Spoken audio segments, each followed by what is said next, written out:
వైనాడ్ వార్లో ఎవరిది పై చేయి తేల్చేసే సమయం వచ్చింది. కేరళలోని వైనాడ్ లోక్సభ స్థానానికి కూడా ఇవాళ పోలింగ్ జరుగుతోంది.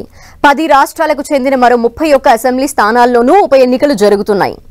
వైనాడ్ లోక్సభ పరిధిలోని 14 లక్షల మంది ఓటర్ల మద్దతు కోసం కాంగ్రెస్ పార్టీ నుంచి ప్రియాంక గాంధీ వాద్రా, సిపిఐకి చెందిన సత్యన్ ముఖేరి, బీజేపీకి చెందిన నవ్య హరిదాస్లతో సహా మొత్తం 16 మంది అభ్యర్థులు పోటీ పడుతున్నారు. ఈ ఏడాది కాంగ్రెస్ అగ్రనేత రాహుల్ గాంధీ రాయ్బరేలీతో పాటు వైనాడ్ నుంచి పోటీ చేసి గెలిచారు. ఆ తర్వాత ఆయన వైనాడ్ ని వదులుకోవాల్సి వచ్చింది. దీంతో ఉప ఎన్నిక అనివార్యం కాగా కాంగ్రెస్ పార్టీ ఆ కుటుంబం నుంచి ప్రియాంక గాంధీని ప్రత్యక్ష ఎన్నికల బరిలోకి దింపింది. రాహుల్ సోదరిని పోటీకి దింపటం ద్వారా యూడీఎఫ్ కంచుకోటగా భావించే సీటుని నిలుపుకోవాలని కాంగ్రెస్ యోచిస్తోంది. 2019 నుంచి 2024 వరకు వైనాడ్ ఎంపీగా రాహుల్ పదవీ కాలం, వైనాడ్ ప్రజల్లో ఆయనకున్న ఆదరణపై కాంగ్రెస్ దృష్టి సారించింది. మరోవైపు సిపిఐ, బీజేపీ సైతం ఈ నియోజకవర్గాన్ని కాంగ్రెస్ పార్టీ నుంచి కైవసం చేసుకోవాలని భావిస్తున్నాయి. ప్రియాంక గాంధీ గెలిస్తే ఆమె కూడా తన సోదరుడిలాగా నియోజకవర్గంలో అందుబాటులో లేకుండా పోతారని బీజేపీ విమర్శలు గుప్పించింది. వైనాడ్ లోక్సభ నియోజకవర్గంలో మొత్తం 7 అసెంబ్లీ సెగ్మెంట్లున్నాయి.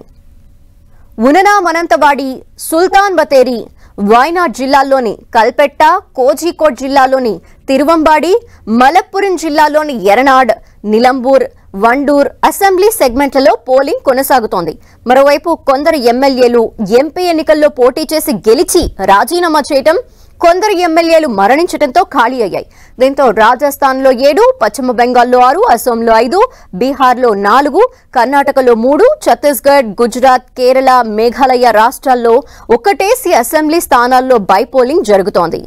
ఎన్నికల విధుల కోసం సిఆర్పీఎఫ్, సాయుధ పోలీస్ బెటాలియన్ కి చెందిన పలు కంపెనీల సిబ్బందితో భద్రత కల్పించారు.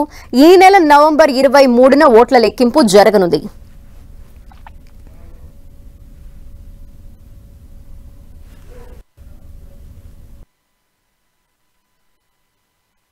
As I've said many times before, my expectation is that the people of Wayanad give me the chance to repay the love and the affection they've shown me and to work for them and to be their representative.